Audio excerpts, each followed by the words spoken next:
Hello there. General Kenobi.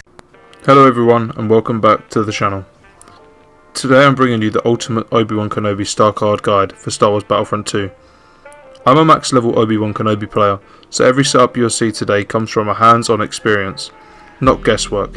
Whether you're playing Heroes vs Villains, Co-op, Galactic Assault or Supremacy, this guide will help you unlock Obi-Wan's full potential.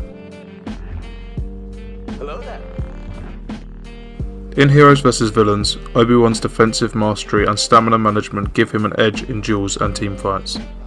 The first star card we have for Obi-Wan is Jedi Resilience. Increases health regeneration by 100, allowing Obi-Wan to recover faster between fights. This card's really good because Obi-Wan is already one of the best for health regeneration in the game, and this just adds to that, and it allows him to survive for longer and stay in the fight, allowing him to get more kills and get longer kill streaks. Not to mention that it almost allows Obi-Wan to regenerate pretty much all of his health. Now this card is a must for Obi-Wan Kenobi. I use it on all three of my builds, whether it's Co-op, Heroes vs Villains or Galactic Assault and Supremacy.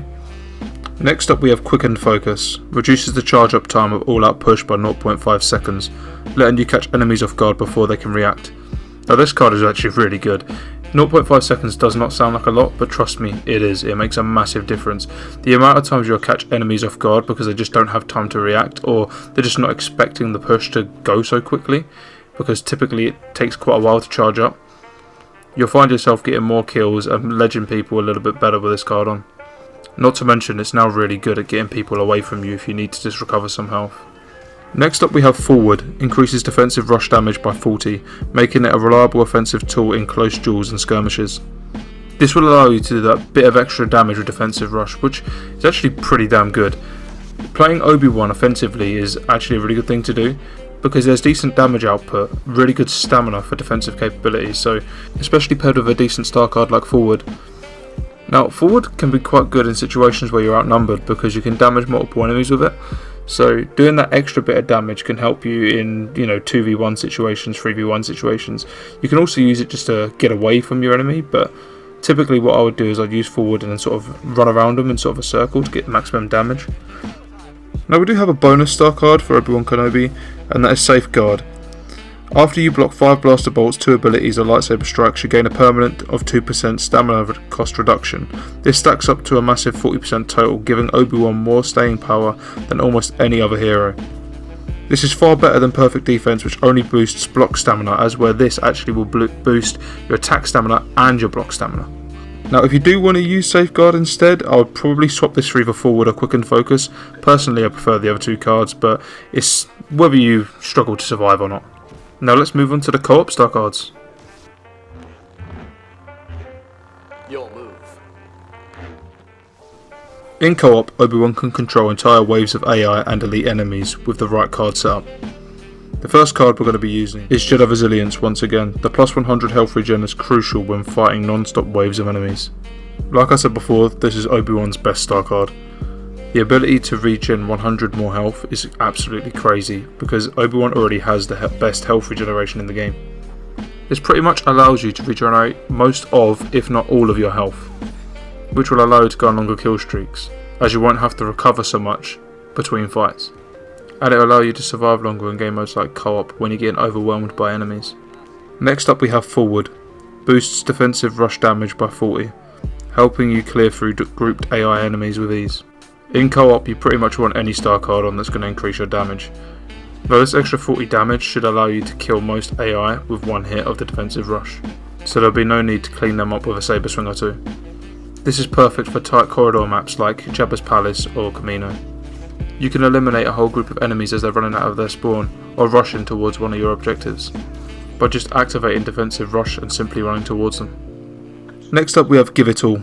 Increases the range of all-out push by up to 2 meters, letting you hit more enemies from a safer distance. Now again, this card is really good for those corridor maps like Kamino, Jabba's Palace, Death Star, places like that, where you're going to get a bunch of enemies all bundled up together. Just hold your push into the corridor, let go, and you're going to see the kills rack up on the kill feed. Now that extra 2 meters makes an absolutely massive difference in Co-op. Now the bonus star card is Safeguard. Replace Give It All with Safeguard if you're having trouble surviving. or there is very heavy resistance. Not only does it increase the total stamina, but as you block you gain a stacking of 2% stamina cost reduction up to 40%.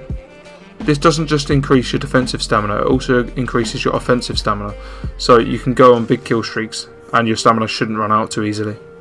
Now let's move on to the Capital Supremacy and Galactic Assault star cards. Only a Sith deals in absolutes.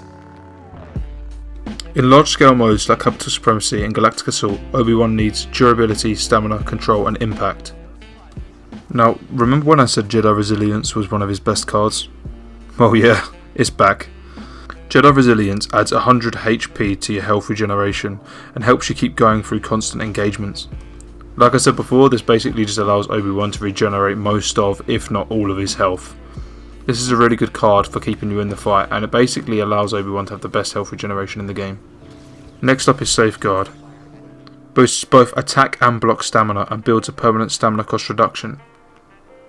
After blocking 5 blaster shots, 2 abilities or lightsaber attacks with his block, Obi-Wan gains a permanent reduction of 2% to all of his stamina costs to a maximum. This effect resets when Obi-Wan is defeated. Maximum stamina cost reduction 40%. This is going to allow you to block for a lot longer and attack for a lot longer before you drain your stamina. Now, when you're playing Capital Supremacy or Galactic Assault, you're mainly playing against real players and not AI. There is a few AI scattered around, but not that many. So they're no joke. Players know how to hit you, players know how to counter you, players are going to roll, they're going to dodge, they're going to shoot you, and they're going to take cover, as where AI might not do that. This card is going to allow you to stay alive a lot longer by blocking some of that damage and dealing a little bit more before your stamina runs out. Next up we have Forward. Adds 40 damage to defensive rush, great for shredding through enemies at objectives and during pushes. Now this is really good at capturing objectives, or getting people off of your objective. That extra 40 damage is no joke, you'll drop most infantry troopers in one hit, and it will help you kill reinforcements a lot easier too. It allows you just to clean up the enemies and kill them quickly rather than having to go back and finish them off with another lightsaber swing or ability, and speed is key when you're trying to survive for a long time, especially when you've got a lot of players shooting at you at the same time. Now the bonus star card is Give It All. You can swap this with Forward if you rely more on all-out push to disrupt crowds and clear zones, or if you're on a map like Kamino, or if you're playing Galactic Assault, a map like the Death Star, where there's a lot of tight corridors and places where you can use your push to great effect. I still personally prefer Forward, but it's totally up to you. And that's your complete guide to the best Obi-Wan star cards in Star Wars Battlefront 2. So, another happy landing. Another happy landing. If this helped you out, please hit the like and subscribe button for more Battlefront 2 hero guides, and let me know in the comments what your go-to Obi-Wan star card setup is. I'd love to see what you all are running, and perhaps I could give them a try, and maybe you'll see me use them in a future video. Also check out the rest of my channel for more star card breakdowns, guides and tips and tricks for dominating the Battlefront. I have also left a pinned comment down below with a playlist link to all of my star card videos for every hero, villain, reinforcement and class, so you can check them out. Thanks for watching, and remember, with the right star cards, Obi-Wan doesn't just have the high ground, he is the high ground. I'll see you in the next one. Peace.